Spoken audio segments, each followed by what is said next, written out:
Merci Seigneur Yahweh pour ce jour de Yah que tu as fait pour toi-même, pour que nous nous souvenions que tu es notre tout et tout, notre alpha, oméga, le début et la fin de toutes choses, notre créateur, notre rédempteur. Merci Seigneur Yahshua, Seigneur Yahshua, notre salut, notre chemin, notre lumière, notre vie. Merci Seigneur Saint-Esprit, notre consolateur, notre enseignant de toutes choses. Même aujourd'hui, le jour de Yah du 20 octobre 2019, le pain de la vie que tu nous as donné, c'est 1 Corinthiens 15, versets 27 et 28.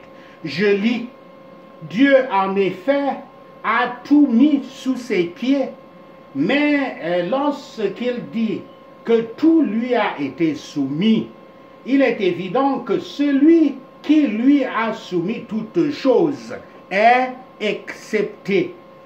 Et lorsque toutes choses lui auront été soumises, alors le Fils lui-même sera soumis à celui qui lui a soumis toutes choses, afin que Dieu soit tout en tous. Fin de citation. Merci Seigneur Yahweh pour cette parole que tu nous as donnée aujourd'hui. Le sermon que le Saint-Esprit m'a donné à écrire au sujet, sur la base de cette écriture qu'il m'a donnée, je l'ai intitulé « Suprématie de Yahweh sur le Christ, le Saint-Esprit et les univers ». Suprématie de Yahweh sur le Christ, le Saint-Esprit et les univers. Première partie de cette présentation, la résurrection expliquée. La résurrection expliquée par l'apôtre Paul. Après sa résurrection, Yahshua Christ était apparu à Pierre, aux 11 derniers apôtres, encore appelés les 12 à cette époque, à Jacques, à un groupe de plus de 500 personnes et à d'autres. Pierre avait renié Yahshua. Jacques avait douté de lui et Paul était le pire de tous. Le mot résurrection indique généralement notre existence au-delà de la tombe. Dans la doctrine de l'apôtre Paul, aucune trace n'est trouvée dans tous les enseignements des philosophes. Paul était tout sauf un philosophe. Un chrétien n'est pas un philosophe, ne peut pas être un philosophe. Et la théologie, c'est de la philosophie, à moins qu'on la change. La doctrine de la mort et de la résurrection du Christ est le fondement du christianisme. Enlevez-la et tous nos espoirs d'éternité disparaissent en même temps. Sachez-le. Et c'est en maintenant cette vérité ferme que les disciples du Christ se tiennent debout au jour du jugement et restent fidèles à Yahweh. Nous croyons en vain si nous ne gardons pas la foi en l'Évangile. Cette vérité est confirmée par les prophéties de l'Ancien Testament. Et beaucoup ont vu le Christ après qu'il fut ressuscité, comme je l'ai dit. L'apôtre Paul était grandement favorisé, mais il avait toujours eu une humble opinion de lui-même et il exprimait cela. Lorsque les pécheurs sont, par la grâce divine, transformés en saints après leur brisement, leur renoncement à eux-mêmes et leur portage de leur croix, je cite là plusieurs écritures, Yahweh fait en sorte que le souvenir des péchés passés les rende humbles, diligents et fidèles. Paul attribue à la grâce divine tout ce qui lui était précieux. Les vrais croyants, même s'ils n'ignorent pas ce que le Seigneur a fait par et en eux, mais quand ils observent toute leur conduite et leurs obligations, sont amenés à sentir que personne, leur conduite et leurs obligations du passé, je veux dire, ils sont amenés à sentir que personne n'est aussi sans valeur qu'ils le sont. C'est ça l'attitude du véritable croyant.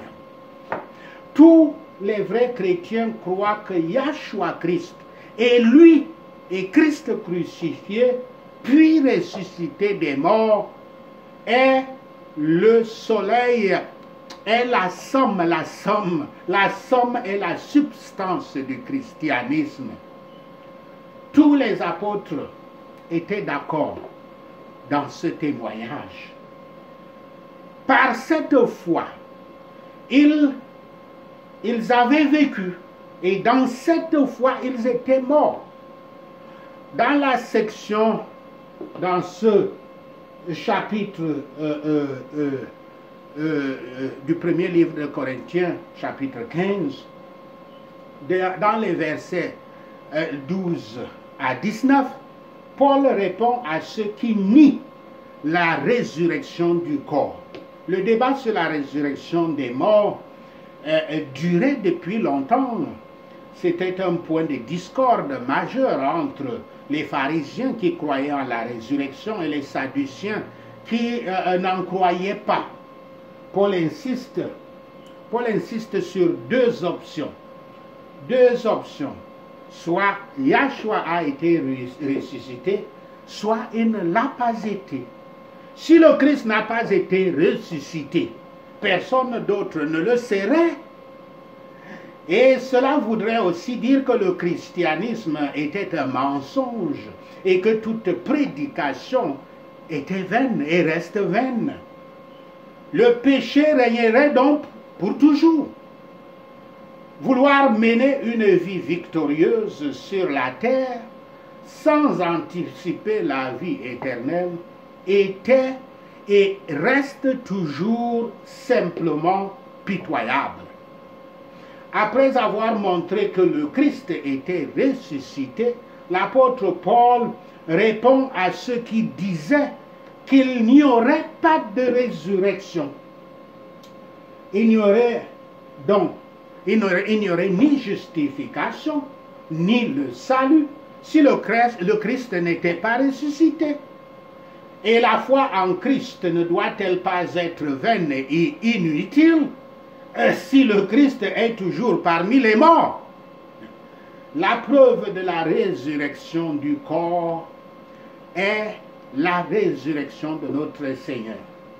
Même ceux qui sont morts dans la foi ont péri dans leurs péchés, auront péri dans leurs péchés si le Christ n'était pas ressuscité. Tous ceux qui croient en Christ ont de l'espoir en lui en tant que Rédempteur, espoir de rédemption et de salut par lui. Mais s'il n'y a pas de résurrection ni récompense future, leur espoir en lui ne peut être que quant à cette vie. C'est penser comme comment on les appelle, bon. C'était un philosophe grec qui dit mangeons et buvons car nous allons mourir. C'est-à-dire qu'après cette terre, c'est fini pour nous. Il n'y a rien. Ce serait donc ça, dans ce cas-là, si on ne croyait pas à la résurrection. Et ils doivent être dans un état pire que le reste de l'humanité, particulièrement à l'époque et dans les circonstances dans lesquelles les apôtres avaient écrit, l'apôtre avait écrit ceci. Car à l'époque, les disciples du Christ étaient haïs et persécutés par tous les hommes. Mais ce n'est pas le cas. Il y a la résurrection. Christ a ressuscité et il a la résurrection des morts. Tous les hommes jouissent d'un confort solide au milieu de toutes leurs difficultés et de leurs épreuves, même au moment de la plus vive persécution. Puis, au verset 20 à 34, cette section, Paul parle de la résurrection des croyants dans la vie éternelle. Comme les prémices, c'est-à-dire les premiers fruits, étaient typiques de toute la moisson, comme cela est dit dans Lévitique 23, versets 10 à 11. Le Christ l'est aussi. Le Christ, c'est les prémices. Il a ressuscité, non pas à l'exclusion, mais à l'inclusion de toute l'humanité. L'expression, je cite, « Maintenant, Christ est ressuscité des morts », fin de citation que nous trouvons au verset 20, est un langage qui est l'éclatement d'un cœur plein et d'une conviction irrésistible. Il semblerait que Paul était impatient du lent processus de la discussion qu'il menait. Là, de confronter les objections et de déclarer les conséquences d'une négation de la doctrine de la résurrection. Et il était désiré de dire ce qu'il savait entre guillemets, que le Christ était ressuscité des morts. C'était un point sur lequel il était certain.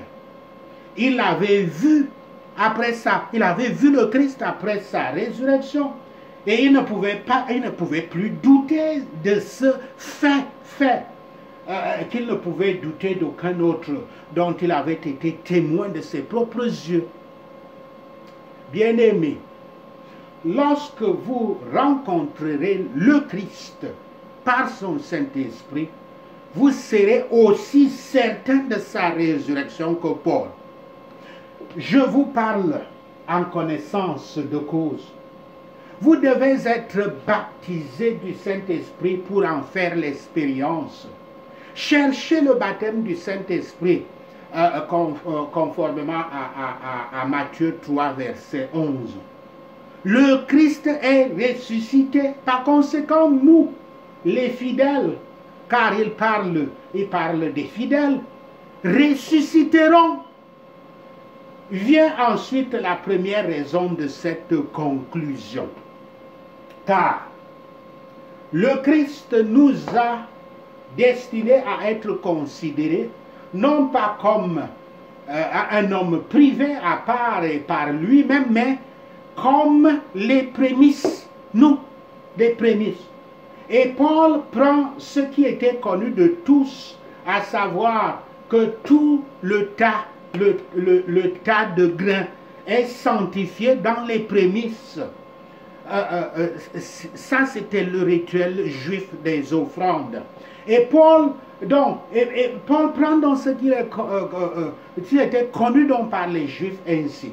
Paul fait allusion aux prémices du grain, dont l'offrande est sanctifiée. L'offrande sanctifie le reste des fruits. Mais ici, une question se pose. Comment dit-on que le Christ est le premier fruit de ceux qui dorment, quand nous lisons dans les Écritures saintes que des personnes diverses étaient ressuscitées avant que le Christ soit ressuscité? Et les exemples sont Enoch dans Genèse 5, verset 24 et Hébreux 11, verset 5. Le prophète Élie dans 2 Rois 2, verset 11. La veuve du fils de Séraphas dans 1 Roi 17, verset 17 et 24. Et le fils de la femme Shulamite dans 2 Rois 4, verset 18 à 37. La réponse c'est 4 éléments de réponse. 1. Le Christ fut le premier à ressusciter par son pouvoir et sa vertu propre. Deuxièmement, il fut le premier à se relever, et ne mourut plus.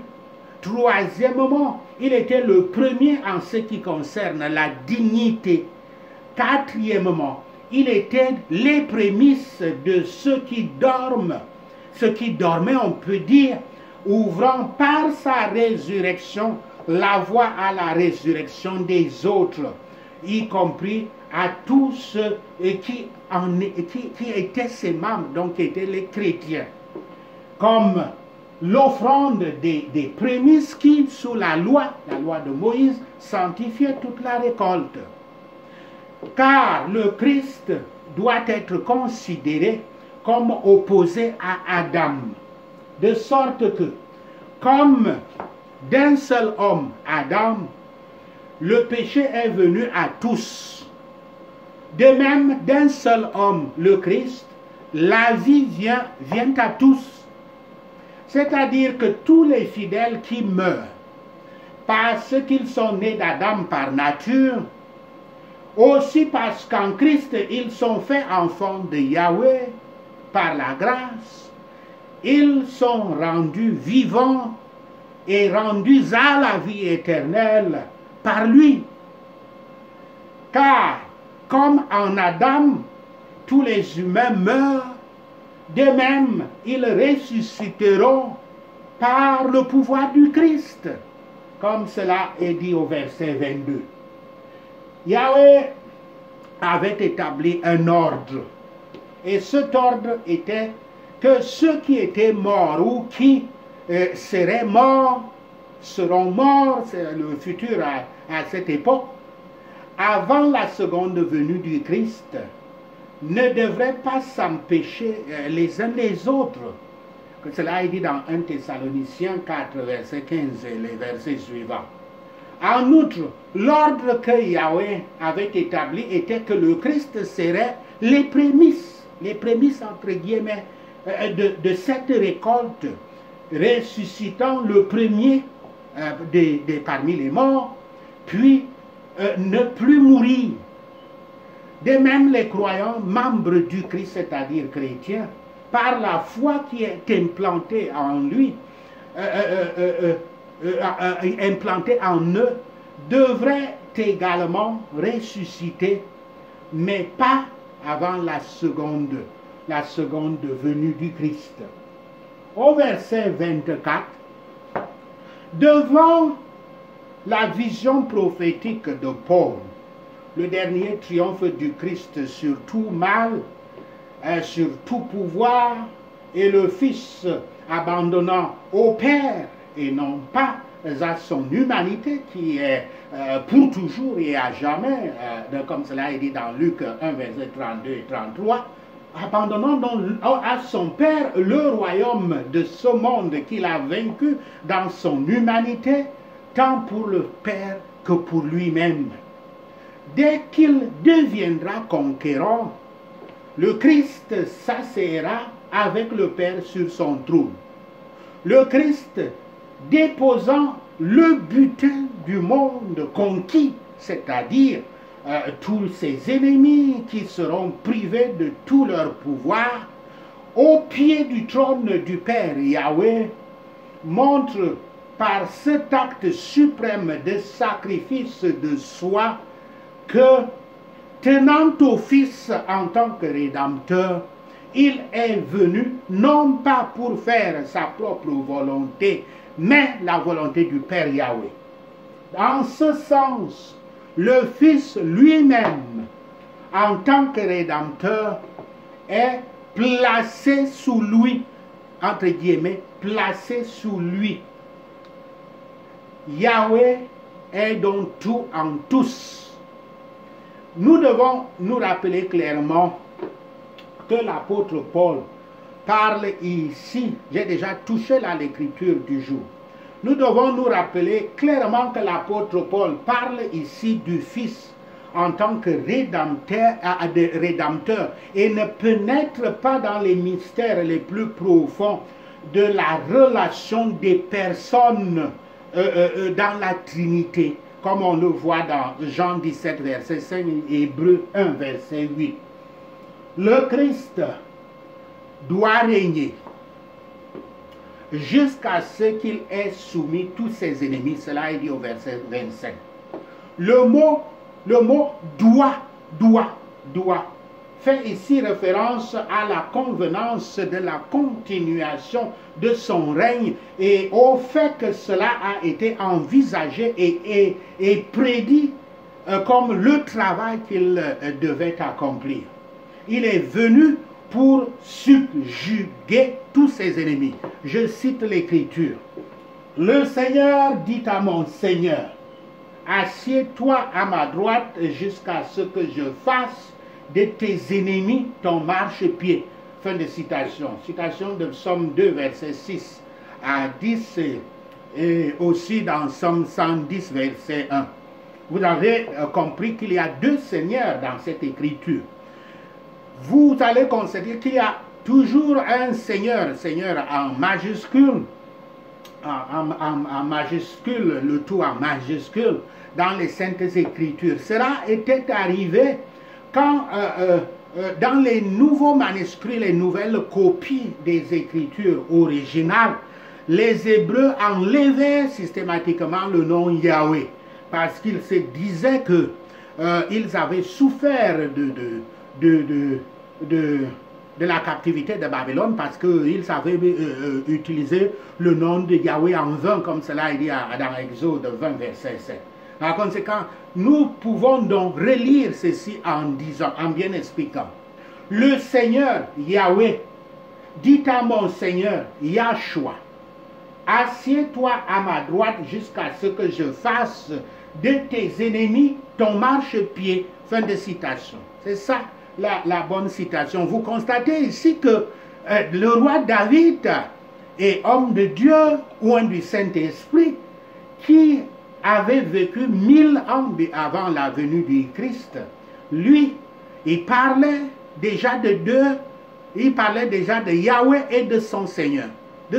Certainement, on peut assumer qu'il ne savait même pas de quel Seigneur il parlait. Mais ce sont les prophètes qui nous ont mieux expliqué que le Seigneur dont il parlait, c'est le Messie qu'ils appelaient le serviteur pour le prophète Ésaïe et de différents noms. Et jusqu'à son arrivée.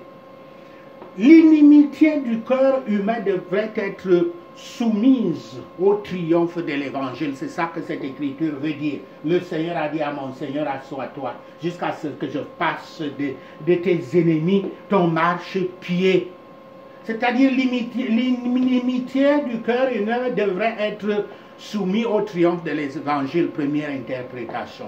Le sceptre de Satan devrait être brisé et arraché de lui, deuxième explication.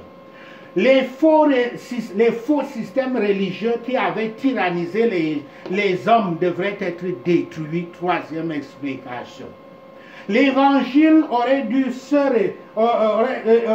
répandre partout et l'évangile va se répandre partout et le monde sera converti à Yahweh, quatrième explication. Et il ne devrait rester que de soumettre et de détruire la mort. La mort. Et ce serait par sa résurrection. Cinquième explication, celle qui est évoquée dans ces écritures, c'est-à-dire subjuguer la mort, détruire la mort, et on le fait par la résurrection. Paul déclare la vérité. Yahshua avait en effet été ressuscité des morts. Le péché d'Adam avait séparé toute l'humanité de Yahweh, mais le sacrifice de Yahshua Christ a ouvert la rédemption à tous les peuples et restauré une relation intime avec Yahweh. C'est pour ça que le christianisme n'est pas une religion. Le christianisme est une relation. Le christianisme n'est pas une religion. Yahshua a été ressuscité et tous les croyants le suivront dans la vie éternelle après leur mort. La résurrection de Yahshua est la victoire ultime de Yahweh sur le péché et sur la mort. Deuxième partie de cette présentation, tous, y compris le Christ et le Saint-Esprit, sont soumis à Yahweh. Interprétons l'écriture que le Saint-Esprit nous a donnée, les versets 27 et 28. L'écriture dit, Dieu, en effet, a tout mis sous ses pieds. Fin de citation. Le lien en est que le Christ doit régner jusqu'à ce qu'il ait mis tous ses ennemis sous ses pieds. Le Christ doit triompher, car selon les déclarations de Psaume 2, verset 6 et 110, verset 1, que j'ai lu, Yahweh a placé toutes choses sous l'homme, et au sens plus élevé, sous le Fils de l'homme. Et l'Écriture continue en disant, mais lorsqu'il dit que tout lui a été soumis, il est évident que celui qui lui a soumis toutes choses est excepté.